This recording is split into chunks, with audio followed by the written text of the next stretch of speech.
Ladies and gentlemen, distinguished guest, my name is Thabi Leoka, and I'm your moderator for this session on financing sustainable infrastructure. I'd like to call upon my panel. I'd like to start off with Mr. Marcos Trujillo, who's the Deputy Minister of Finance, Trade and International Affairs, Ministry of Economy from Brazil. Mr. Andrei Belyaninov, President of Eurasia Development Bank. Mr. Nikolai Kosov, Chairman of the Board, International Investment Bank. Dr. Rinosi Mugate, Chairperson of the Board of Trustees, the Government Employees Pension Fund, South Africa. Mr. Patrick Lamini, the Chief Executive Officer, Development Bank of Southern Africa. Mr. Vasi Naidu, Chairman, Nedbank Group Limited. Ms. Busi Mabuza, Chairperson of the Board, Industrial Development Corporation. And lastly, Mr. Sachin Chaturvedi, Director General, the Research and Information System for Development Countries, RIS. I'd like to start my question. Mr. Troho, this is for you. Thank you very much, Thabi. A pleasure to be here this morning. It's funny because when the concept of sustainable development really gained traction in the early 1970s, and perhaps it's important in this regard to note the relations between the world ecology and the world economy, right? There was more of a balance related to the sphere of ecology. This was the Stockholm Conference in 1972, the Rio Conference in 1992. There's always been a very strong accent on the issues that are related to nature, to conservancy, and that's very important, and it played an important role, especially as growth was experienced in developing nations, and there's an intimate connection between initial levels of growth, initial stages of development, and how you relate to the environment. So, Mr. Kosov, to discuss sustainable development.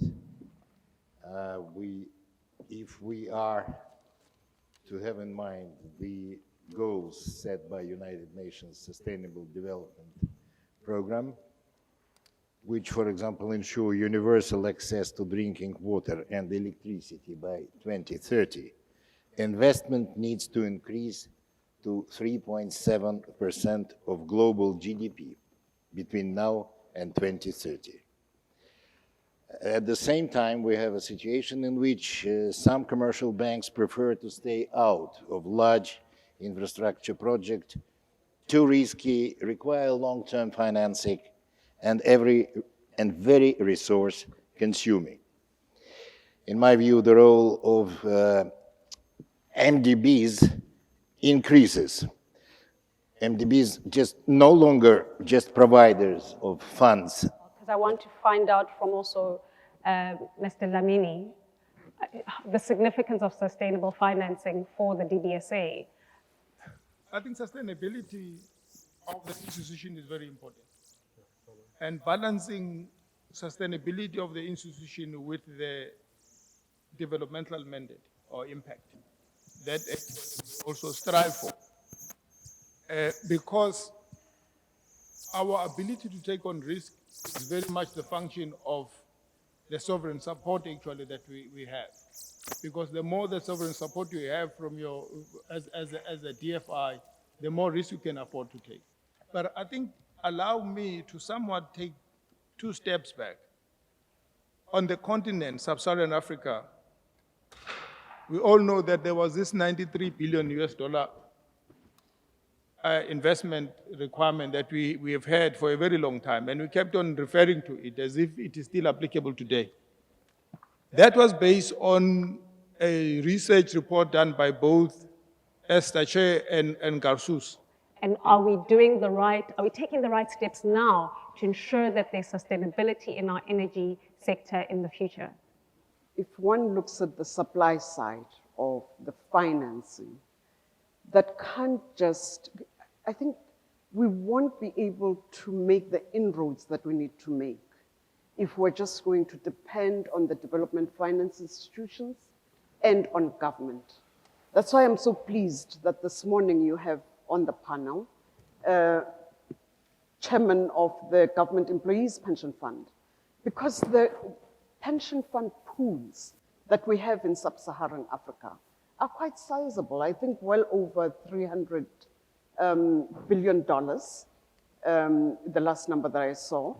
And yet, either because of regulatory constraints or because of appetite for the asset class from the traditional fund managers, one finds that the infrastructure investment is left to the DFIs. It's been quite contentious, this discussion around using government pension funds to fund infrastructure. What are your views on that? You know, the Government Employees Pension Fund has always been involved in supporting investment in infrastructure. I think just to give people a little bit of a context of the GPF, it has about 1.8 trillion rands under assets under management. We've got about 1.2 million pensioners and 400,000 pensioners and beneficiaries. We recognized very early on that as a pension fund, it's critical for us to take a long-term view to ensure that our returns match our long-term liabilities. And as a long-term investor, you cannot get away from taking a sustainable approach to your investment practices.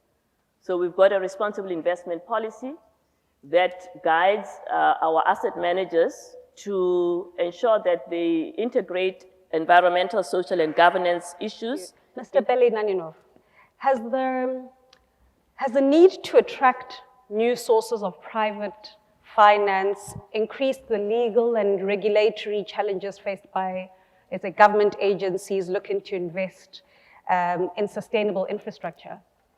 Спасибо большое. Я хотел прежде всего поздравить MDB с тем событием, которое сейчас происходит, с их годовым собранием. Мне кажется, это очень большое событие в жизни не только этого банка, но и всего банковского сообщества. И благодарен им за то, что они привезли нас сюда, в Южноафриканскую республику. Лично я первый раз. Мне здесь все очень нравится. Жалко, что только наш банк не может инвестировать сюда, просто в силу своего мандата. Но хотел бы, наверное, обобщить, может быть, те мысли, которые прозвучали от предыдущих выступающих. С чем приходится сталкиваться? С тем, что особенно развивающиеся страны, в них есть немало хороших проектов, вероятно, окупаемых, вероятно, очень эффективных. Но вот вопрос гарантий. Mr. Naidu, I think we've heard that banks may not want to invest in projects that are not government guaranteed.